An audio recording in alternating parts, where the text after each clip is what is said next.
Vancouver is a city in Clark County, Washington, on the north bank of the Columbia River. It is known for its scenic views.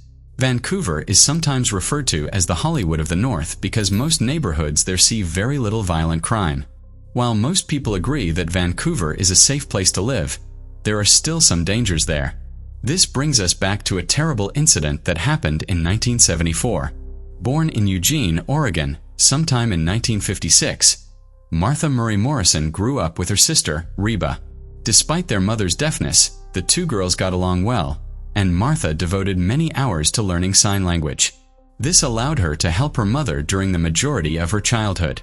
While residing in Lane County, Oregon, Martha was placed in foster care for a period of time. She went to Corvallis Farm School, in Corvallis, and Roosevelt High School in Portland. Martha had a past of drug abuse, drug use, and running away from the Corvallis Farm School, as well as her foster and biological family's residence. By 1974, Martha was a pretty 17-year-old with long brown hair and hazel eyes. She went to Arizona to take part in a job program there, where she met a boy who was also a student. The two moved to Portland together. In middle of 1974, the boy was thought to be Martha's boyfriend and worked as a welder at the shipyards. While they did not argue frequently, on September 1, 1974, Martha stormed out of their apartment with a suitcase after giving up on him following an argument. Tragically, this was the last time Martha's boyfriend saw her alive. Martha never came back home. The following month, there were reports of a foul smell coming from Dole Valley, a heavily forested area of Vancouver in eastern Clark County. On October 12, 1974, a search party was formed to investigate the issue, and while in the valley, they found the remains of two women arranged side by side. The bodies had just been left on the ground, and wildlife had taken its course on them, making it difficult to determine the cause of death. Nevertheless, the authorities were called to the scene. Still, the police believed that the two women had been murdered and they had sufficient proof to declare the case a homicide. Following her husband's August 4th report of her missing on that same year, dental records quickly revealed the identity of the first body to be 18-year-old Carol Platt Valenzuela. When Carol failed to arrive home that evening, as planned after being last seen hitchhiking in Vancouver, Washington, on August 2, 1974, her husband became concerned. Over the course of the following few days, he searched for Carol but was unable to locate her, so he reported her missing to the police. After learning of the discovery and being questioned further, Carol's husband was freed on October 25, 1974. Following his successful completion of a polygraph test, Carol had left behind twins who were only 10 months old when she vanished. All inquiries yielded no results regarding the identity of the second body. Still, the age of this unnamed woman was initially estimated to be in the range of 20 to 25. An anthropologist from the University of Washington was tasked with examining the remains. It was difficult to determine the precise time or cause of death due to animal activity and natural decomposition, but examination revealed that the victims had been dead for at least 2 weeks before their bodies were found, though it was possible that the women were not killed at the site where they were discovered in the months that followed the murder, and they might have been killed at different times. Sadly, the public failed to recognize the forensic facial reconstructions of the unidentified victim that were made from frontal and profile views and published in a newspaper. Detectives even disclosed physical attributes of the woman, mentioning her curly textured hair and poor dental hygiene. An extensive investigation was initiated to track down the murderer and identify the remains of the second woman discovered at the crime scene. However, the detectives' efforts proved fruitless as no clue or piece of evidence discovered at the scene could point a finger at the murderer. Although serial killers such as Ted Bundy and Randall Woodfield were identified as persons of interest in the murder cases of these two women, no concrete evidence was found to connect them to the incident. In the hopes that it would one day help solve the case, a DNA sample of each woman was collected and stored. The second woman's identity remained a mystery for several years despite the forensic department and law enforcement's best efforts. After many years, with no fresh developments, the case grew hazy and was ultimately put on hold. Nikki Costa, an operations manager at the Clark County Medical Examiner Office, found in 2007 that the unidentified remains from the 1974 case had been mislabeled. The name Carol Platt Valenzuela, the girl whose body was discovered next to the unidentified woman, was written on some of the bone fragments belonging to the unidentified woman. Though it was thought to be a clerical error, they had to spend decades trying to identify the woman using false evidence, which cost them a great deal of effort. The case of Martha Morrison, who vanished from her Portland apartment on September 1, 1974, was taken up by Reba Morrison and her half-brother in 2010. Recalling that her family had submitted a missing persons report for Martha, Reba was disappointed upon revisiting the report. It turned out that no one had ever reported Martha's disappearance to the authorities, and Reba found no evidence of a missing person report having been filed in 1974. The woman's remains, whose identity is still unknown, were sent to Bobby Selmark Forensics in Lawton, Virginia in 2012, so that DNA could be examined. Eventually, a DNA profile was created and added to the DNA database. Following up with Reba in 2013, the detectives inquired about the possibility that the unidentified remains might belong to Martha Morrison, Reba's sister who had gone missing. After the successful collection of DNA samples from Reba and her half-brother, the researchers optimistically forwarded the samples to the University of North Texas in an effort to gather additional data. Subsequently, a genetic profile was created by comparing the samples obtained from Reba and her half-brother with potential matches. Some similarities were found when the samples and the unidentified remains were compared, but a definitive match could not yet been made. Eventually, Martha and the victim who was not identified were added to the National Missing and Unidentified Person Database, which is dedicated to finding missing persons and identifying human remains. In order to conduct a more precise DNA analysis, the Clark County medical examiners needed DNA samples from additional members of Reba's family. As a result, they requested a sample of Martha's mother's DNA and conducted tests on it. The results again demonstrated consistency in the DNA but were inconclusive regarding the identity of the woman. Following earlier ineffective testing, forensic investigators desired to test one more family member, Martha's father. However, since he had already passed away, the National Center for Missing and Exploited Children promised to cover the cost of exhuming Martha's father so that DNA could be recovered and compared to the unidentified remains. The final test result in 2015 verified that the remains belonged to Martha Morrison. Ever since, the Washington State Police have been examining evidence from cases involving suspected serial killers in an attempt to link them to the killings of Martha and Carol. While sifting through the evidence, the detectives discovered a woman's DNA sample that had been unidentified and discovered on the grip of an air pistol that belonged to a serial killer. When this DNA sample turned out to be an exact match to Martha Morrison's, the detectives hit the jackpot. In her testimony, a forensic scientist from the Washington State Patrol Lab in Vancouver stated that there was a 1 in 30 billion chance that the partial DNA profile she created from the weapon and Martha's remains matched Warren Leslie Forrest was identified as the serial killer whose gun contained Martha's DNA. Warren was already serving a life sentence in 2017 for the July 11, 1974 murder of Krista Blake, a 20-year-old who was last seen getting into his blue Ford Econoline cargo van close to downtown Vancouver. On October 2, 1974, Warren was taken into custody for the murder of Krista. This was only 10 days prior to the bodies of Martha and Carol being found in Dole Valley.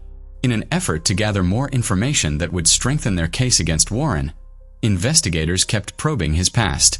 Upon being finally questioned about this accusation, Warren refuted having killed Martha and Carol. Warren was charged with Martha Morrison's murder, though, after a forensic scientist from the Vancouver and Washington State Patrol Lab testified that the partial DNA profile she created from the weapon matched the partial DNA profile from Martha's remains. Prosecutors used this fresh evidence to file a new murder conviction against Warren in 2019, but he would still be serving a prison sentence for the previous killings. In January 2023, Warren's trial got underway and over 30 witnesses who had testified against him appeared. The family members of 16-year-old Jamie Grissom and 14-year-old Diane Gilchrist, as well as the other 6 girls and women who were allegedly killed by Warren, were among the people who attended the trial. In order to prove that Warren, who was now 74, had a pattern of kidnapping, abusing, and killing women in the early 1970s, the prosecution called Norma Jean-Louis to the witness stand. In the year that Martha vanished, Norma Jean-Louis, another victim of Warren's, was only 15 years old when she managed to escape Warren's kidnapping and assault. After Warren had bound Norma to a tree and abandoned her for dead back in 1974, Norma was able to slither out to a road and seek assistance. When Warren was on trial in 2023, Norma gave testimony in court, saying that Warren had approached her as soon as she had left the Oregon Environmental Council after work to go to her next volunteer job. Warren approached her and inquired about her availability for a modeling job. Norma agreed to go with Warren and got into his blue van since he was very convincing. After that, he allegedly drove her to Portland's Washington Park, where he attacked her with a knife and attempted to choke her. According to Norma's testimony in court, Warren had led her out of the car with a noose around her neck, bound her in his trunk, shot her multiple times with an air pistol, which was used as evidence in Martha's case, strangled her until she passed out, covered her with logs, and abandoned her for dead. Regarding the crimes he committed against Norma, Warren was never charged. Norma stated that her sole purpose was to provide answers to the families who were still in the dark about what had happened to their loved ones. Many of the parents of the young girls that Warren killed passed away without knowing what became of their daughters. Norma, the lone survivor of Warren's victims, claimed to have known what those girls' final moments would have been like, and that all she wanted was for Warren to face justice for the killings and provide some closure to the families of his victims. Warren's defense lawyer, C.N. Downs, stated that there was no proof of how or when Martha had passed away. He also brought up the fact that no one had ever kept track of the precise day she vanished. Kean clarified that all of the accusations made against Warren regarding Martha were purely conjectural and that Warren and Martha were total strangers. He went on to say that there were a number of distinctions between Warren's earlier assaults and Martha's case. The site where the remains of Warren's other victim Norma were discovered and where Martha's remains were discovered were not the same. The location of Martha's crime scene had nothing to do with the parks in Clarks County, where Warren had previously worked in one of its departments. Lauren Boyd, the Clark County prosecutor, stated during the closing arguments that Warren's plan to kill Martha was proven beyond a reasonable doubt by the DNA evidence and his history of kidnapping, abusing and abandoning young women in rural Clark County in 1974. Lauren testified in court that Martha's blood was not accidentally on Warren's air pistol. She continued by saying that there was no other explanation because Warren's killing of Martha was the only way the blood could have ended there. A Southwest Washington jury on February 1, 2023 found suspected serial killer, Warren Leslie Forrest, guilty of first-degree murder in connection with Martha Morrison's cold case death. On February 17, 2023, he was rightfully sentenced to a further life term for the horrible act he had committed in 1974. The families of Warren's known victims breathed a sigh of relief, realizing that justice would have to suffice for the time being. They were relieved that the truth was at last publicized, and that Warren would bear the consequences, even though nothing could ever bring back the loved ones Warren had stolen from them. Moving forward with their lives and cherishing the memories of the ones they lost would be their next steps at this point. Michael Morrison, Martha's half-brother, stated that more investigation was necessary for Warren's other possible victims. For him, the issue went beyond his sister's murder to include the years of suffering that all the families had to endure. At least 5 other homicide cases still have Warren as the main suspect, and the investigators will not stop until they have conclusively connected him to the crimes he committed. One fateful night on July 22, 1957, 2 young couples were in a parked car at a lover's lane on Van Ness Avenue in Hawthorne, near El Segundo, California. They were doing what was typical of teenagers. All of a sudden, their vigorous petting came to an end when they were accosted by a young man who was pointing a gun at them through the car's window. All the 4 teenagers in the car were compelled by their attacker to exit the car and form a line-up.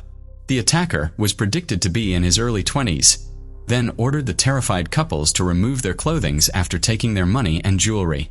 At that point, the teenagers could tell that the attacker was not a local by his accent, and it was clear he had been drinking.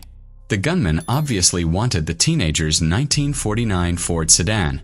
Sadly, that wasn't the only thing the 20-something drifter was after.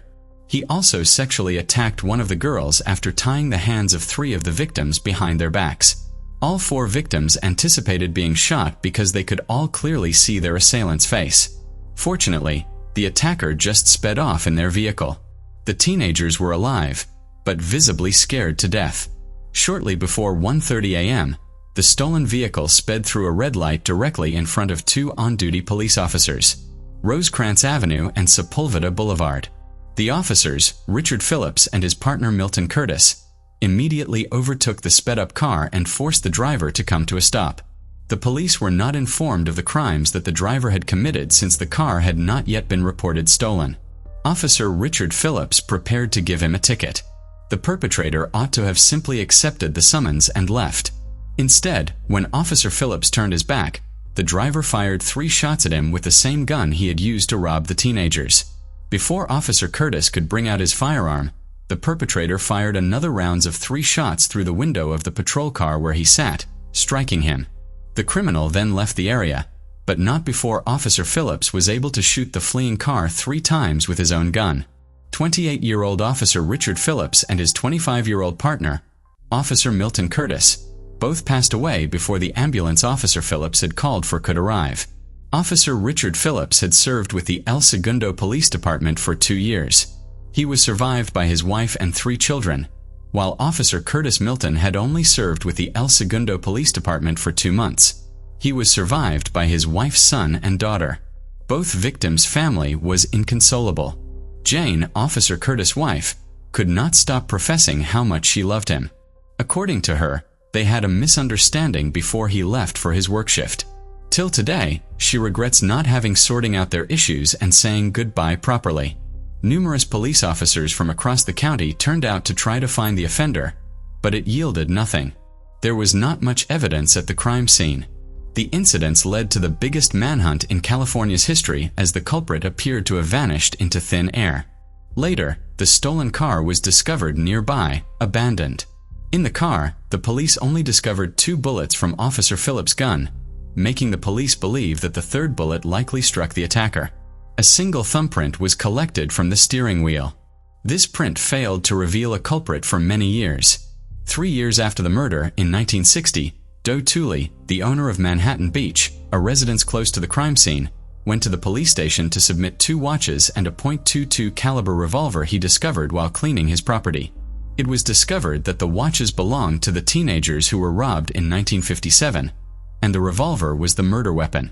That night in 1957, the attacker is believed to have dropped those things while leaving the stolen car behind. These pieces of evidence discovered provided a vital lead.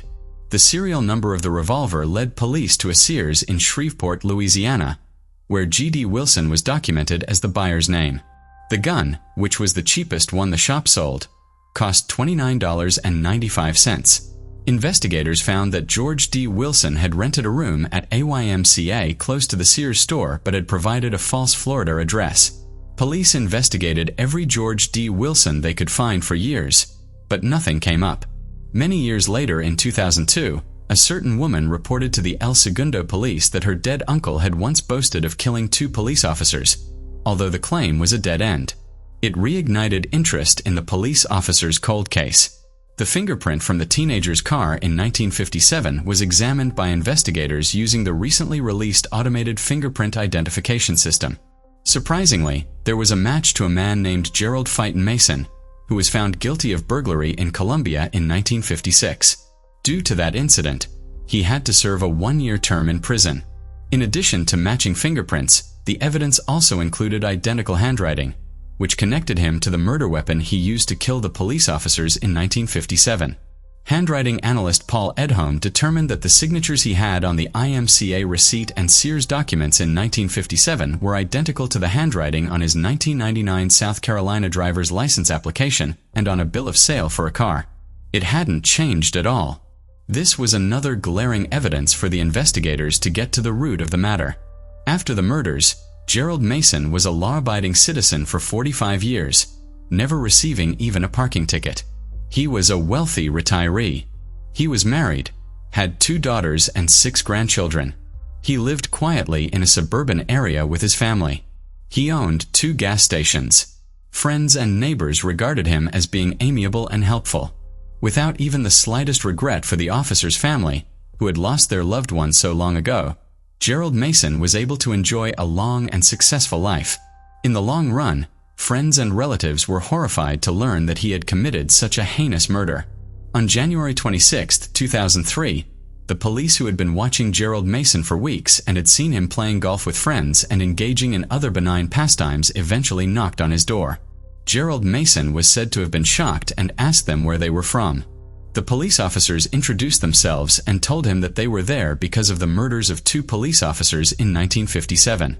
A horrified Gerald Mason responded with, "My God, you're here for that. That happened so long ago. I can't believe you're here bothering me with that." Gerald Mason's scar from a bullet graze wound caused by a gunshot fired by Officer Phillips in 1957 was used to further identify him as the culprit after his arrest. Following Mason's arrest that January, officers executed a search warrant at his Columbia house and discovered another unique 9-shot .22 revolver similar to the murder weapon. Investigators also discovered 3 witnesses who recognized Gerald Mason as the man they had seen the night of the murders based on a photograph taken in 1956. Due to the overwhelming amount of evidence, Gerald Mason confessed to the cops that he had been drinking when he came upon the teenagers. Then, in an effort to hide the rape, robbery, and car theft, he shot both police officers. "I really don't have an explanation for why this happened. I wish I did," Gerald Mason said. When asked about the teenager he had raped, Gerald Mason said he no longer remembered the reason why he had raped the 15-year-old girl. Following his arrest, Jerry Mason Whitaker, Gerald Mason's daughter, said in an interview, "There really aren't words to describe the range of emotions we've gone through. I could not have had a better father." Gerald Mason professed his regrets to the families of Officers Phillips and Curtis during his sentence hearing. "It's impossible to express to so many people how sorry I am. I do not understand why I did this. It does not fit in my life. It is not the person I know. I detest these crimes," he said. The surviving families of the victims did not feel any iota of sympathy for Gerald Mason as they pour out their pains in court. "Your cowardly act shattered our lives forever. You caused our mother to become a widow with 3 babies to raise alone," said Carolyn Phillips, Officer Richard Phillips' daughter. The other slain officer's son, Keith Curtis, claimed outside of court that Gerald Mason's in-court apology had not touched him. "Mr. Mason is sorry now, and we heard his apology speech. He wasn't sorry for 45 years. And the only reason we're hearing that apology now is because he got caught," Keith Curtis said. Gerald Mason was given 2 consecutive life sentences with a minimum of 7 years after entering a guilty plea. As part of the agreement, the rape, robbery, and grand theft charges were dropped, sparing Mason's family from hearing about how he had raped a teenage girl, as well as the living victims from having to testify. Gerald Mason's application for parole was denied in 2009. He won't have to appear in front of the panel again for a maximum of 15 years until March 2024, when he will be 90 years old.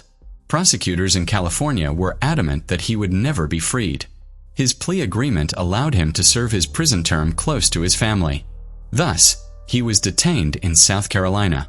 However, on January 22, 2017, 9 days before his 83rd birthday, Mason passed away in prison. He had served 14 years behind bars. His next parole hearing was 7 years away. Atlanta, the state capital and most popular city in Georgia, will be our destination for this case study.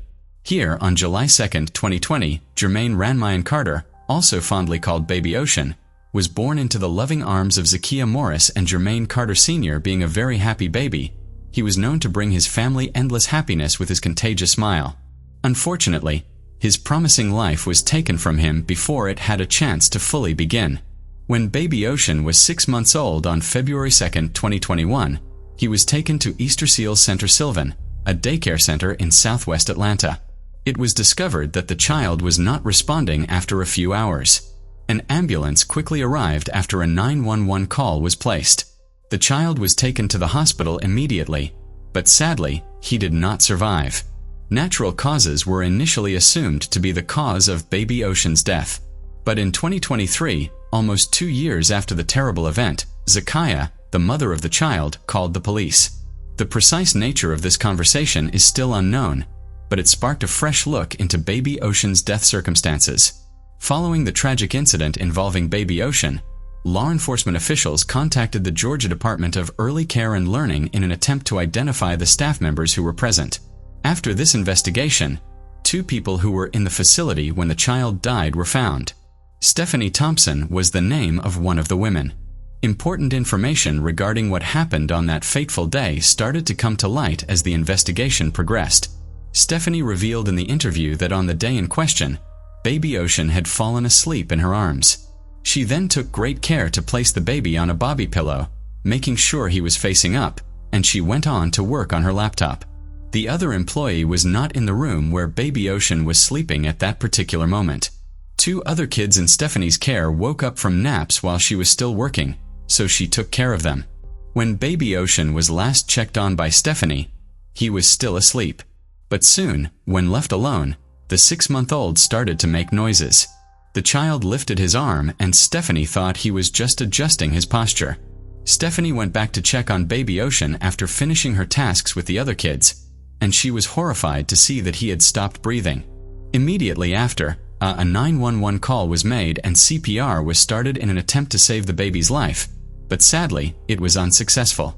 Following Stephanie's interview, officials thoroughly examined the training materials, and they discovered something significant. It was discovered that boppy pillows were not listed as acceptable safety materials for use when a baby was sleeping. It was evident from the official records that all infants were to be put into a crib or car seat for naps. Lena Barber, the daycare director where baby Ocean died, made it clear that boppy pillows were only for kids who were awake. The U.S. Consumer Safety Commission released disturbing information about the inherent risks of boppy pillows, especially with regard to suffocation hazards. Remarkably, the federal department records specific boppy pillows 7 months after baby Ocean's untimely death. The tragic deaths of 10 babies across the country served as the impetus for this recall. If infants were able to move, the CPSC made it clear that they ran the risk of suffocating or getting into positions that inhibited their breathing. The possibility of babies rolling off the pillow surface adds even more serious safety concerns. Essentially, it was determined that Stephanie and the daycare center had violated state laws by failing to provide sufficient supervision and by putting a child in a dangerous sleeping environment. Following these discoveries, Stephanie was taken into custody and accused of second-degree murder and second-degree child abuse. Stephanie was not granted bond during her first court appearance on June 13, 2023. Stephanie's future is currently uncertain due to the uncertain final result of her legal proceedings. On December 1993, a homeowner in Choctaw County, Oklahoma, discovered human remains in her backyard, so she called 911. Deputies with the Choctaw County Sheriff's Office responded to the home. They contacted Oklahoma State Bureau of Investigation and requested assistance in the investigation. An autopsy performed by doctors in the Oklahoma Chief Medical Examiner's office determined that the remains belonged to a male baby. It was also determined that the baby had been born alive. The medical examiner ruled that the baby boy's throat had been slashed. Investigators conducted numerous interviews after the discovery of the baby's body, but the case went cold. Oklahoma State Bureau of Investigation agents obtained and stored DNA evidence from the scene for possible future use. In 2020, law enforcement took another look at the case, trying to finally identify the boy. They submitted the DNA evidence they had collected to Parabon Nanolabs. As many of you will know by now, Parabon specializes in providing phenotyping services to law enforcement agencies. The results from Parabon Nanolabs came back in April of 2021. After reviewing the results, the Oklahoma State Bureau of Investigation team began pursuing new leads. That led them to 53-year-old Mountie and Michelle Allen.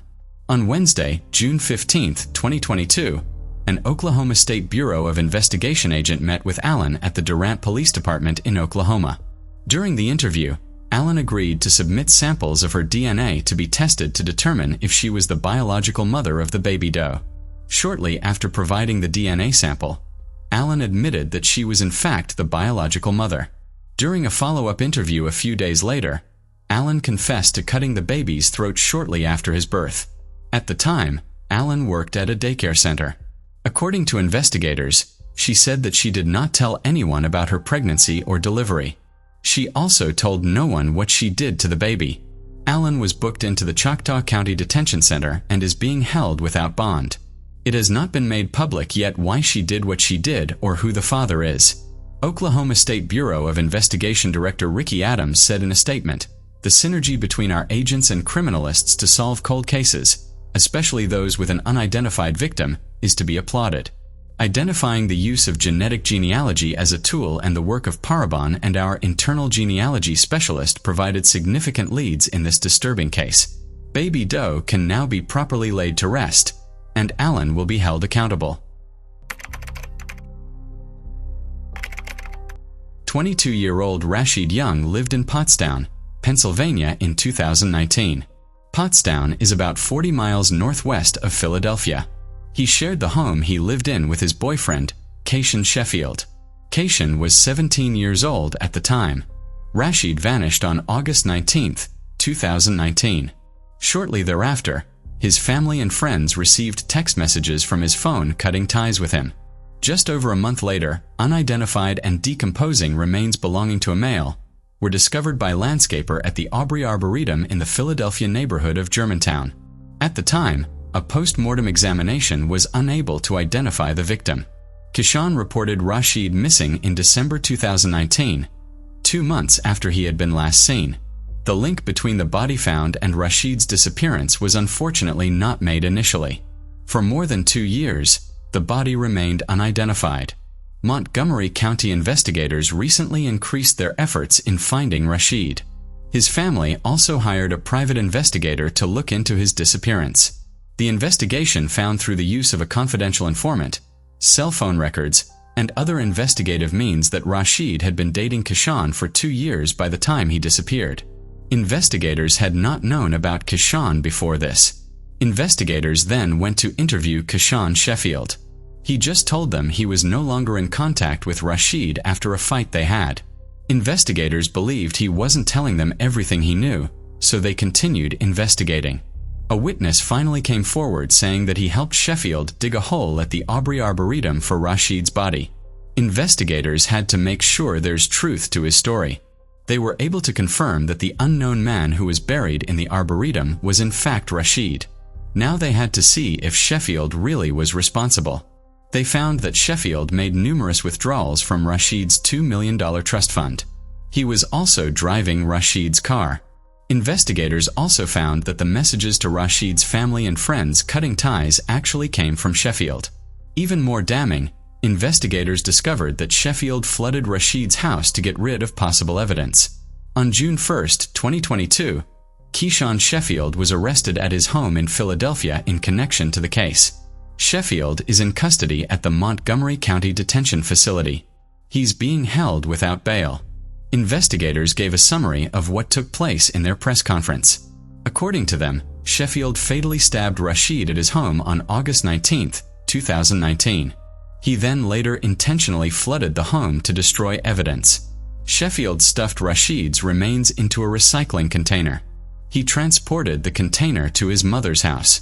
Sheffield then contacted the witness and the two of them buried Rashid at the Arboretum. He then accessed Rashid's social media accounts to give the appearance that Rashid was still alive from August to December of 2019. Investigators have not released a motive, but described the crime as domestic violence related.